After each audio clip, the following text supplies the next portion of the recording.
Bem-vindo a mais um clipe do Gutenberg. Hoje eu quero falar com você sobre a importância, o valor de um código de ética em nível pessoal, em nível familiar, em nível corporativo e também em nível governamental. Por quê? Porque os princípios éticos e morais, eles são sustentáculos, são os alicerces de uma vida, de um homem, de uma família, de uma organização e de um povo.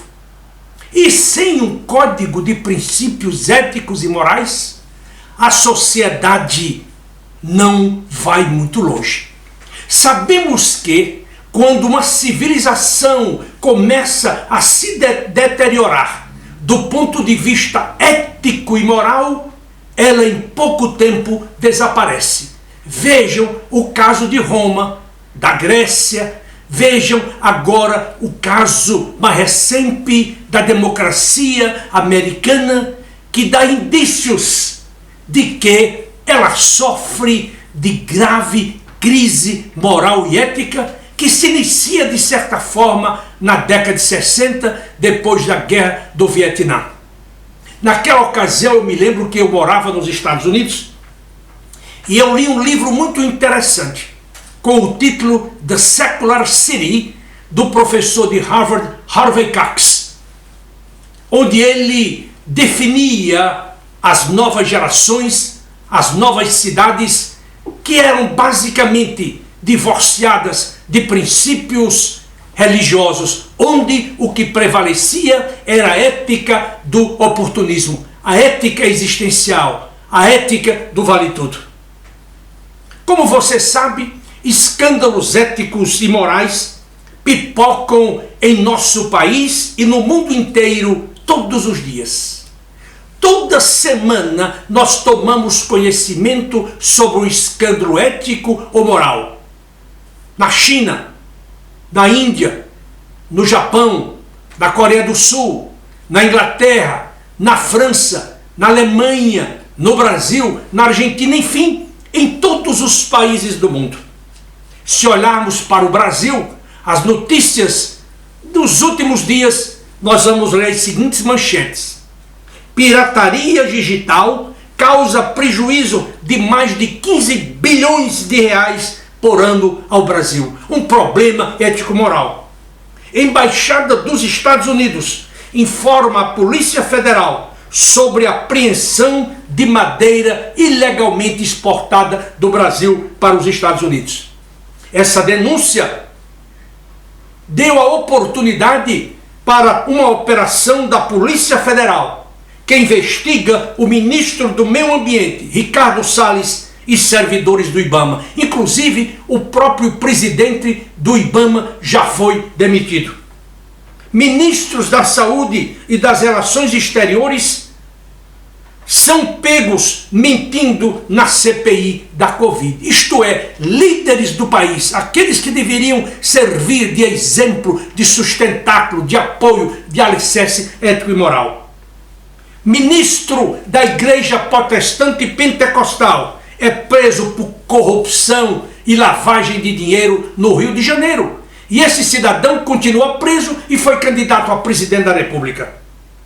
Pastora e deputada federal também de uma igreja neopentecostal, acusada de mandar matar o seu próprio marido, continua ainda na Câmara Federal. Uma desmoralização para a nossa Câmara. E mais, ela continua pregando os seus sermões em sua igreja. Esses e tantos outros escândalos povoam todos os dias, nas corporações, principalmente em todos os setores da economia. Diante desta realidade, eu me lembro que na década de 60, quando eu estudava no Colégio Batista Bereano em Natal, que era dirigido por americanos, eu fiz um curso com uma professora norte-americana por nome Adelaide Findlay Matthews sobre moral e ética. Isto foi há mais de 50 anos, ou basicamente 55 anos para 60 anos.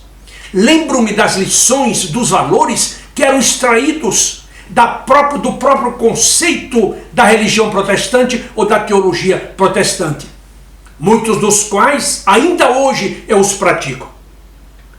Há 3 anos atrás, aproximadamente, eu adquiri um livro que foi publicado em 1919, que é este livro aqui, que era adotado nas escolas americanas para formar os jovens, e ensinava aos jovens, às crianças americanas, o conceito de ética e de moral. Um livro que o Brasil jamais teve acesso, acredito. Como você sabe, as nossas escolas não ensinam moral, não ensinam ética. Somente recentemente, algumas universidades brasileiras criaram cursos para ensinar ética, depois dos grandes escândalos ocorridos nos Estados Unidos e também no Brasil. Mas a ética é do desconhecimento generalizado. Lembro-me que logo no início de minha carreira eu comecei a trabalhar para uma empresa fantástica, que é a Johnson & Johnson. E uma das primeiras coisas que me impressionou ao trabalhar para a Johnson foi o seu credo ou seu código de ética. Esse credo foi escrito pelo general Robert Wood Johnson. Ele era um elemento de formação protestante metodista.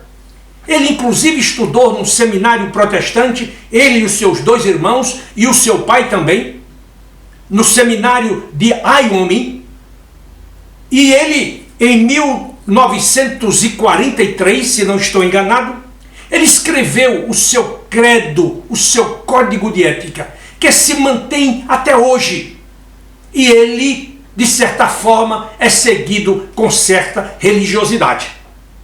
O general tomou como base, apesar de ser um protestante, a encíclica papal Rerum Novarum de 1889 do Papa Leão XIII. Eu, algum tempo atrás, há muitos anos atrás, tive acesso ao livro Robert Wood Johnson, The Gentleman Rebel. Este livro aqui. Um livro precioso para qualquer executivo que quer ter uma carreira digna, quer dirigir uma empresa com dignidade e com ética. Eu até mesmo acredito que, apesar de todo o esforço que a Johnson faz para implementar, para colocar na cabeça de seus empregados e seus funcionários valores éticos, muitos deles jamais leram este livro. Este livro deveria ser um livro de cabeceira, como também este outro livro aqui, do senhor Mellon, o fundador do grupo Mellon nos Estados Unidos. Um livro fabuloso, mas também para quem gosta de ler, para quem gosta de estudar, para quem gosta de pesquisar.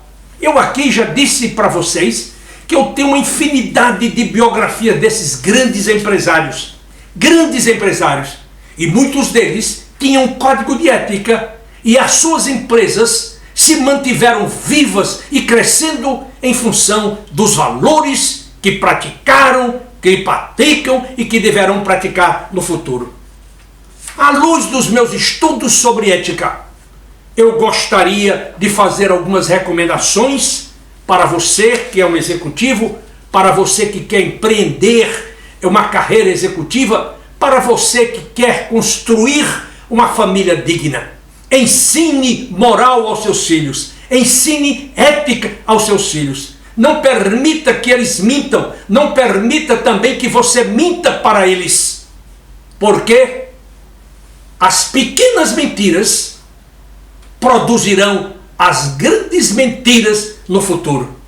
Portanto, aqui estão algumas de minhas sugestões. Primeira, escreva um código formal de ética baseado nos valores dos sócios fundadores.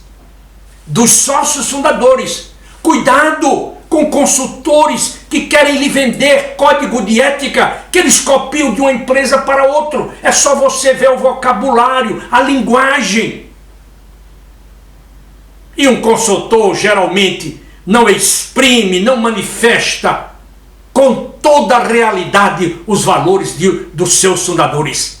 É o fundador que tem a responsabilidade de criar valores éticos e morais. Veja o caso do Samuel Walton, da Walmart. 2. Eu sugiro que você mantenha as portas sempre abertas de sua organização e que você evite as agendas secretas tão comuns. Há empresas que têm problemas de compliance, mas um ou outro diretor faz qualquer coisa para manter uma agenda oculta, para que os outros não tenham acesso, porque ele quer se proteger. Se você prestar atenção nas minhas palavras, você será capaz de identificar essa realidade em sua própria organização. 3. Conduza a cada 2 anos uma auditoria a fim de identificar desvios éticos. A fim de identificar desvios éticos. 4. Não tolere desvios éticos de seus colaboradores. Corte o mal pela raiz. Veja o que agora está dizendo o Chief Executive Officer da Microsoft, dizendo que Bill Gates tem de ser investigado.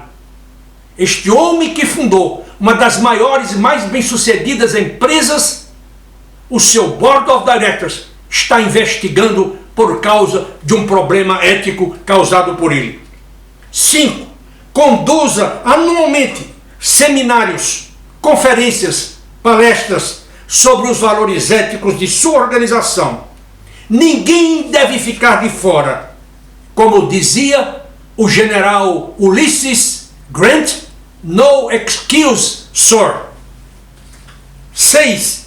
Exija conduta ética de todos os stakeholders, clientes, fornecedores, credores, funcionários, qualquer pessoa que porventura tenha contato ou negócio com a sua organização. 7. Ofereça valor para todos indistintamente. Valores éticos, valores morais. E creio que uma boa partida é simplesmente observar os 10 mandamentos.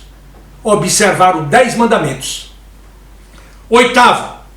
Incorpore a discussão ética no seu programa de recrutamento e seleção, de tal maneira que cada pessoa que você recrute, ele passe por esse processo de doutrinação de quais são os seus reais valores éticos.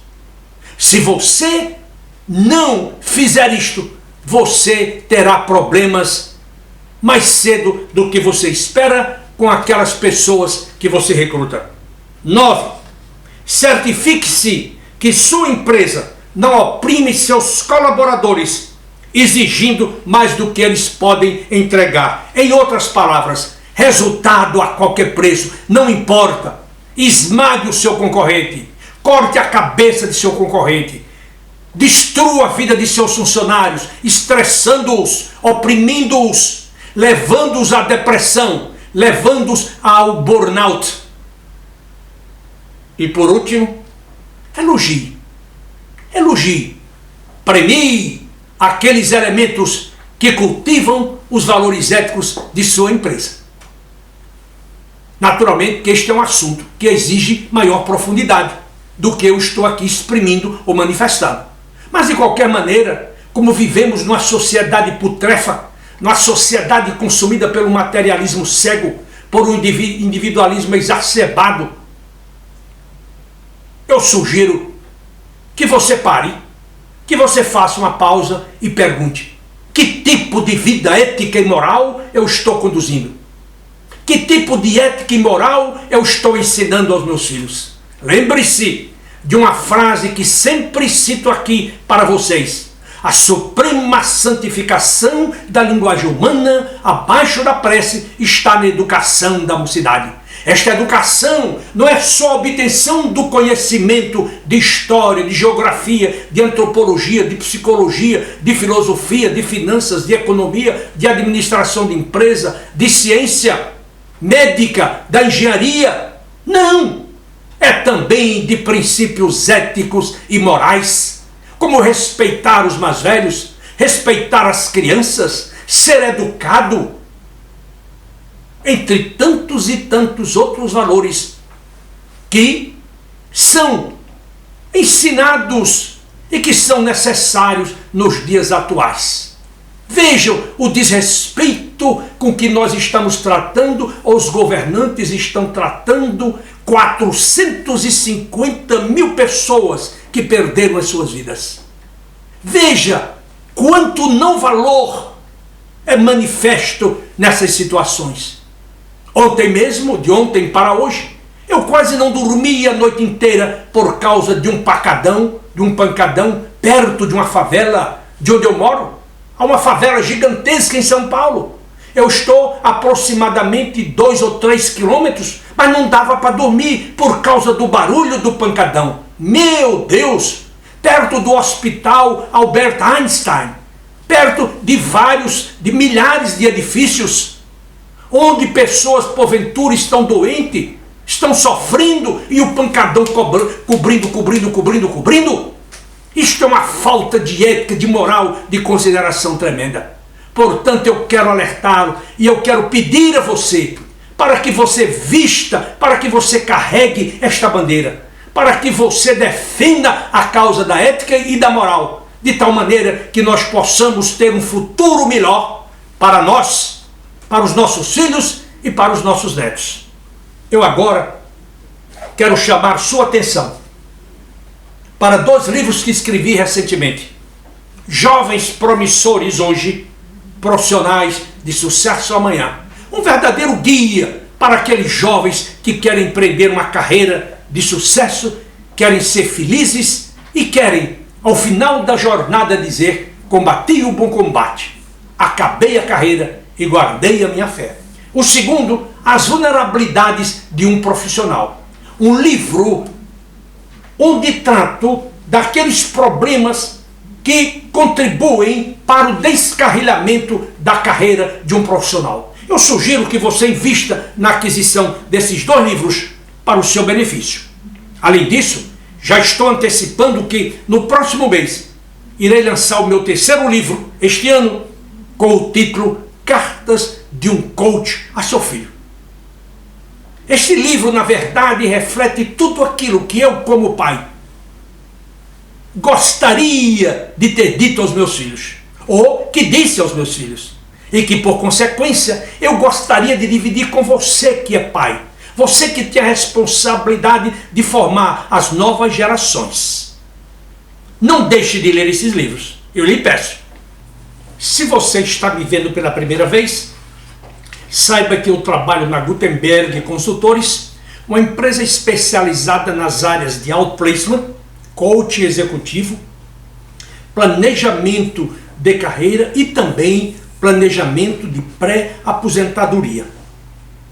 Se você tiver interesse em nos conhecer melhor, eu peço que você visite o nosso site www.gutenberg.com.br, ou, se desejar me contatar, peço que você envie um e-mail para macedo@gutenberg.com.br e eu terei o maior prazer em atendê-lo.